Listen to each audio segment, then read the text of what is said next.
my friend, are looking live inside Las Vegas, Nevada, specifically my apartment, actually, my office, man. Welcome inside the Sporting Tribune today. Adrian Hernandez, so glad you're spending some time with us here on the Sporting Tribune today.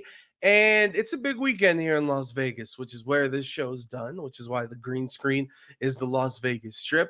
It is a big fight weekend, a big fight feel in the city as Canelo Alvarez will be taking on Jermell Charlo. That fight happens on Saturday night, which is why later on in the show, we'll be joined by CEO of Mayweather Promotions, also plays a big part in PBS and Showtime pay-per-view, talking about Leonard Ellerbe. He'll be joining us here shortly to talk about this huge mega fight. Plus, the Sporting Tribune, me included, will have coverage all throughout the weekend before and after the mega fight. But then there's more stuff going on. We got an AEW pay-per-view that's taking place, Wrestle Dream in Seattle, Washington. That's Sunday night. And then on Saturday night, WWE NXT No Mercy, which is where we go as we head into our first interview of the show. Joining us for the first time ever, a man who'll be fighting for that NXT World Championship, Ilja Dragunov. Some call him the Mad Dragon. If you don't know about him, you're going to get introduced. This is the Sporting Tribune today. Hey, it's the Sporting Tribune, and I'm excited. I know it's football season, but you guys know I have a soft spot for some wrestling. So we got to talk about No Mercy going down this Saturday. That'll be September 30th. You can check it live on Peacock as Ilja Dragunov, the Mad Dragons, taking on Carmelo Hayes for the NXT Championship. And by the way, you can catch NXT every Tuesday night, 8 p.m. on USA Network. Ilja, first off, thank you so much for joining us. I'm excited to do this. I know you've done a few interviews here in your NXT career, but I feel a little bit of pressure because I'm trying to open you up and let people know about you outside of the ring. And first off, how are you? I'm very good, Adrian. Don't feel any pressure at all. I'm always looking out for a good conversation. No, thank you. I appreciate that. And let's get straight to it, man. Because when it comes to you, and you in the ring, I think that the words that people immediately go to are intense and passion and focus. And I think that's why so many people enjoy what you do. But I need to know, like, outside of the ring, is there anything that comes close that kind of hits that passion? Like, are you a huge soccer fan? Is there a show that you can't miss and know too much about? Like, what is it? I gotta be honest. I mean, everything I'm really interested in is always job related. Like because I look at me in the ring. Like look at all my performances. How this can't be my life, right? I mean, like I'm such an unbalanced person. I push everything I do to like the extreme. Like if I do something, either I don't do it at all and I keep it somewhere else, or I need to do it like with as much passion and as much drive as possible. And this is like I like martial arts, for example. I like for if I watch shows, I'm a huge anime fan. But this is also everything. All of these things are flowing into my job because you can see that. It's I just everything I do is an inspiration for me to just put even more of my true core into my performances. To put the entire reality and just take those people on a ride and don't let them go. That is true. And I mean, I feel the same way. I wanted to do radio and be on TV since I was a little kid. And every time I see something, I try to like bring it into my job and into my career. So I appreciate that. And like, look, wrestling's unique, right? Because there's so many different pockets that you could approach the business. And like I just told you, I think that so many people relate to you and enjoy you because of that passion and that intensity, because that's how much they love the sport too. But it's also fascinating because it's not something, or at least I think that for you, you're like, oh, my match is in an hour. Let me tone it down and really get focused. Like, no, this is an everyday thing, 24 hours, 365, and that's how you approach stuff. I got to ask you with that, where does it come from? Does it come from your parents? Does it just come for the love of the sport? Like, what do you attribute the most to some of those aspects of you? I think I think it's something that just I felt all the time since I am in this business. I felt every time I've been doing this, I felt like I can really express myself in this. And I think if somebody does something where he feels like he can be a part of his honest self, this is something you stick to. Like this is something you not only stick to, this is something that you want to become your living, like your existence. That's the reason why I don't need like a lot of hobbies next to this thing because my mind is there all the time. And this is the reason why it's also not hard for me. Like, of course, physically hard. It's just mentally hard a lot of times. You gotta sacrifice a lot of things. You gotta miss a lot of days, probably also with family. There's a lot of things that this job takes, but I truly feel I can be myself without even forcing myself to be myself. And I can really deliver so much passion because I just feel so much passion before I go to this, if that makes sense. Was there a turning point? Like I think I just said it, how I've always wanted to do this, wanted to talk on a microphone since I was 8 years old. So it's all I knew. It wasn't like I went to school one day and saw someone like, whoa, no, it's like, no, this is what I've wanted to do. And not everybody's like that. For you, is it kind of the same thing? Or was there a turning point where you're like, you know what? This is what I'm going to do. And I'm not going to try this. I'm going to make this happen. The funny thing is that this didn't come from me from a young age, so I kind of like get got to know it like per accident. I just turned on the TV and just saw like a match that really captivated me, and I just enjoyed how it looked and everything. So like really like probably the first match I ever seen was Rey Mysterio versus Kurt Angle, which A is like the classic. best start you could possibly have. And I really kind of that got me that thought stayed in my head, and somehow somewhere when I was raised in Germany, I got the opportunity to get to know like a person from the independent scene in Germany who was later starting a wrestling school in my city. And from there, I just started, and somehow I never stopped. Doesn't matter if I had a job and I needed to, and I worked shows on the weekends, and I just never had a day off. I just never stopped, and just one thing came after another, and I knew, well, I just don't know if I can stop doing this, and I didn't. So that's the reason I'm here today. And well, the world and fans around the world appreciate that and are thankful for that. And it's cool. Like it makes me appreciate you even more. And you're kind of giving me like the mentality of being a sponge, and just trying to soak everything in and putting it into your craft. And you're at a place where if you're trying to do that for wrestling, there's no better place in the world. You're at NXT. And recently I talked to Grayson Waller and he talked about some of the tidbits he picked up from Nigel McGuinness, talking to him. And you have so many coaches, of course, HBK, Triple H, hell, even Becky Lynch and some of the stars that have spent time around NXT. Is there one person that sticks out to you, like a piece of advice or something they told you that really sticks with you even today? It's funny that you call Nigel McGuinness. Nigel McGuinness, big shout out to him. He is one of my first big role models, and like not idols, but like performers I really love. Where I really have, which is a lot of the things I do today is based on his accomplishments and his style. So wonderful performer, like back in the days.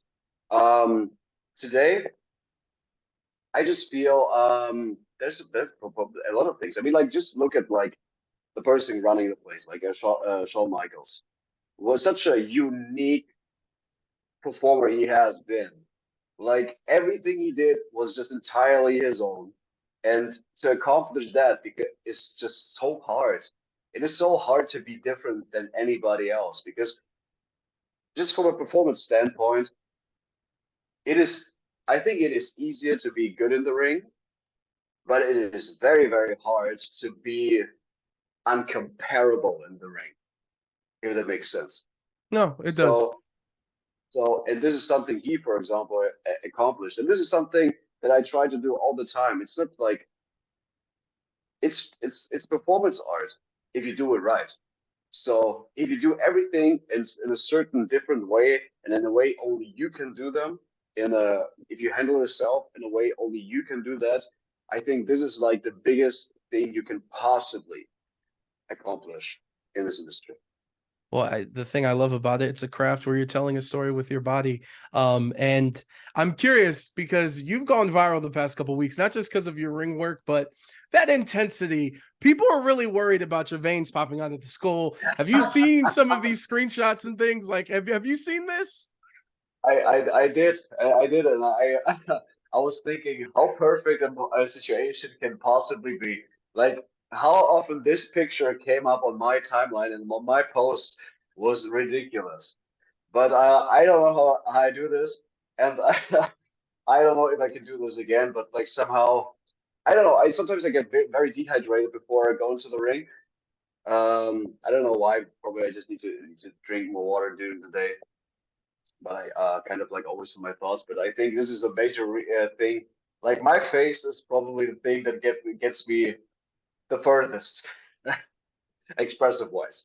Hey man, you said uncomparable, and that's where you are, and that's a good spot to be. And then first off, Sporting Tribune today, Ilja Dragunov joining us, the Mad Dragon. Again, check out No Mercy this Saturday night, September 30th. You can check it out on Peacock, and of course, every Tuesday, 8 p.m. on the USA Network, NXT on USA Network. This is the portion of the interview called Gunther. I'm assuming you're on your media run. And I'm sure no one's asked you about your matches with him. So I'm glad to be the first. All right. I do want to ask you going back into the locker room after those classic matches, which by the way, again, you went viral this weekend. Don't know if you know, website that collects all the ratings for the matches all time in WWE history. Two of those matches that you had with Gunther, both in the top 10 all time, which is crazy. But I want to know, you going back to the locker room, was it just immediately standing ovation? If you could talk me through that. First of all, it's funny that you say I walked back to the locker room because I was barely walking after this. It's true. Like really, like I remember. I can't really remember the reactions like backstage or something like this. I can only remember that I think in both matches, most definitely, I had moments in the match and after the match where I thought for the very first times how I don't know how I can keep going. Like this person, Gunther, is so is so much pushing you to another level that you can't even describe it in words. And me as a person, like he is most definitely like the absolute final boss. If you just look at him, he has this aura. And I'm one of the dying breed. I'm a very good underdog because it doesn't matter how much you stomp, slam, strike me, whatever.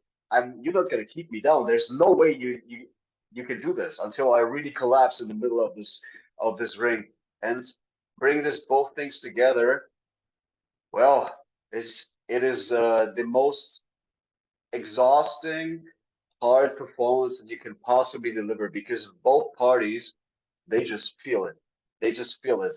The person taking down the underdog, like squeezing everything out of him, just like squeezing, like just those chops, how loud they were, and like there are certain sequences that still going are going viral on social media.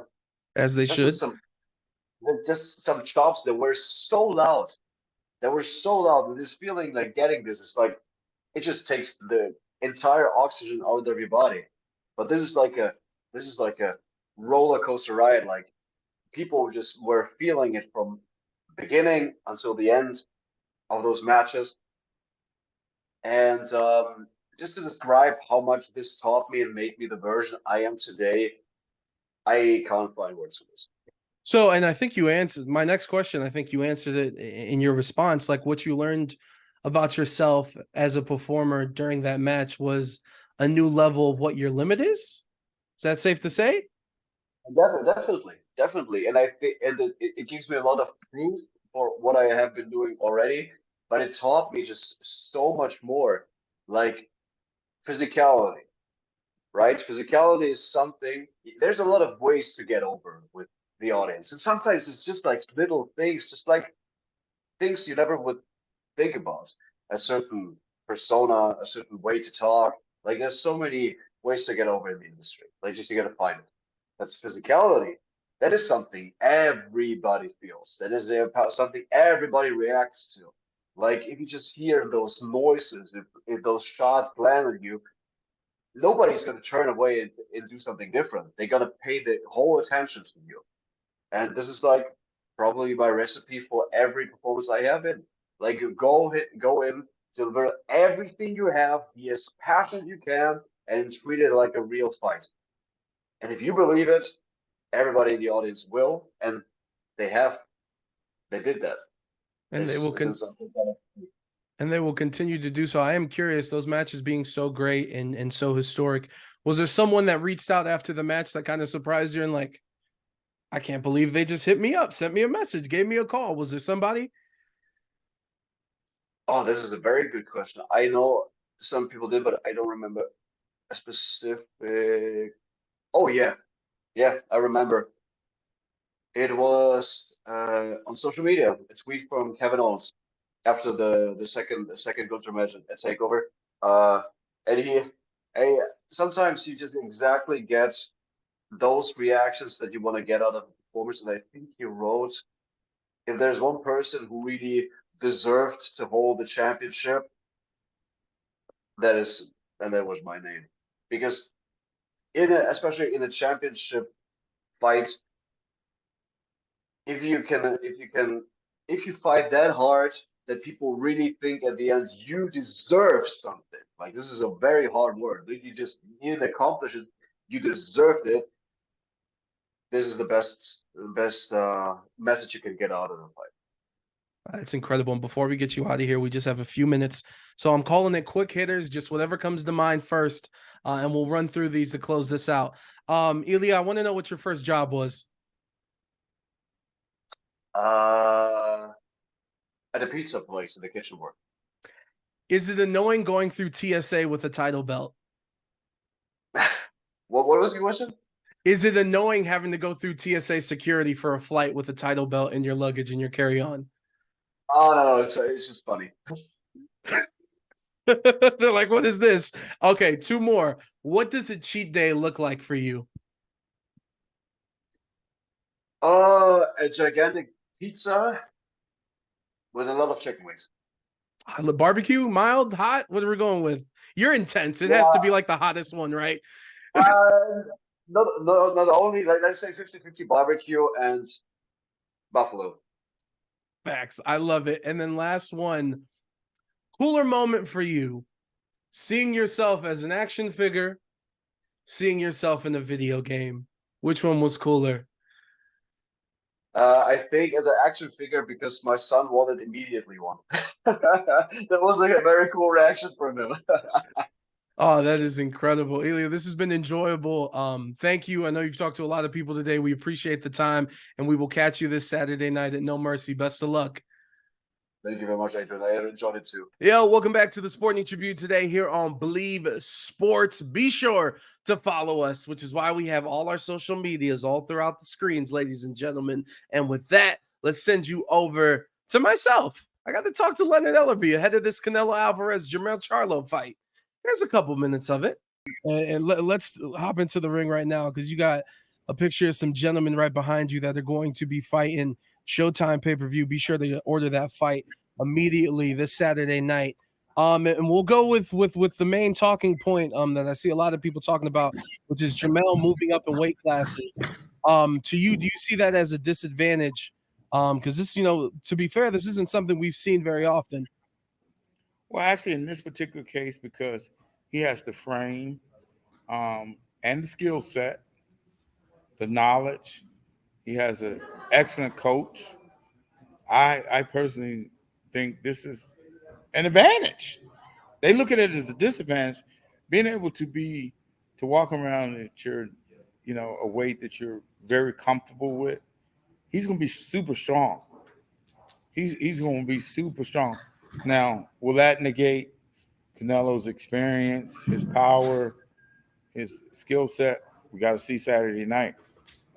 No, 100%. And also, I think something that's working to Jermell's advantages, there's been a lot of discussion about Canelo facing Crawford. And to me, that's a big distraction because that's you're talking about step 3, and step 1 is Saturday night. And you're already focusing on what's coming up.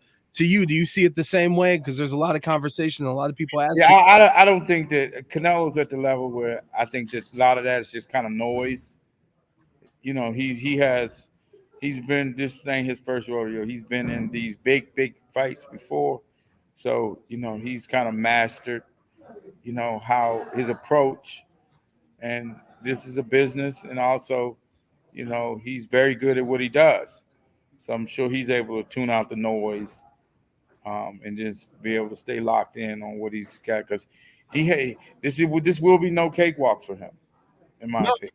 no, 100%. Like you said, this is a huge It's gonna fight. be a tough fight. It's gonna be a tough fight. For you, in your opinion, a win for Jamel if he pulls this off and he beats Canelo, where do you think that places him? Wow, man, he is. Whew, I would actually have to think about that, but he has a tremendous opportunity to you know, to make history, and this has kind of been, as I say, 10 years in the, I ain't gonna call it the making, but it's been like 10 years. He's been waiting. You know, he's been wanting to get this opportunity to fight Canelo. They were supposed to mix it up. You know, I think it was almost 10 years ago, and the fight never came off. You know, so I think that he's looking at this thing, you know, as a blessing, and he's ready to make the most of that opportunity. Leonard Ellerbe joining us here on the Sporting Tribune today. This weekend, September 30th, T-Mobile Arena, Las Vegas, Nevada, the fight capital of the world. Canelo versus Charlo. Be sure to order that Showtime pay-per-view presented by Premier Boxing Champions. And I have to ask you, speaking of Vegas, Allegiant Stadium, we haven't had a fight there. How bad do you want to put a fight there? Man, no, that would be amazing. I was just there Sunday night, my first time. First time I was able to. You were confused and thought you were in Pittsburgh, but still, yes. Man, listen. Again, that was my first time at Allegiant, but I was like just blown away with the amount of Steeler fans that was in the stadium. Yeah, I was blown away, and I was just like, wow. But it was an incredible venue. I was blessed to get an invitation to witness it, and I'm just very grateful. That's the dream for everyone living here, to have a fight in there. Would be absolutely spectacular. Man, that would be amazing. But again, you have to, you know, at boxing, you know, you have to have a dance partner. Yes. You know, that's for a venue like that, that's a super fight. Yes. It's a super fight. Once in a lifetime type situation. Right. And before we get out of here, I want to hit you with 2 quick ones real quick. First one, if you have one thing in your house, in your property, it could be the garage, the backyard, in your house, you have to show someone one thing to impress them. What are you going with, Leonard? I'm making you think. Yeah. Are your kids? What are you going to go with? You're going to show them your kids? Yeah, there you go. Boom, there it is. Much love to Leonard Ellerbe, CEO of Mayweather Promotions, for joining us. That was just a snippet of our conversation. For the full interview, be sure to head over to thesportingtribune.com. This weekend here in Vegas, full pre- and post-game coverage of Canelo versus Charlo. Plus, we will have more interviews from Radio Row. USC taking on Colorado. We'll have full coverage of that. UCLA football. The Dodgers and Angels wrapping up their seasons. The LA Kings, the Vegas Golden Knights getting ready to start their season. And, of course, the Raiders taking on the Chargers. Even my interview with Fernando Ramirez, our Chargers beat reporter, all up on the Sporting Tribune. We got you covered this weekend, as always. Thank you guys so much for joining us. We can't wait to talk to you in just about a week. My name's Adrian Hernandez, and this is the Sporting Tribune Today.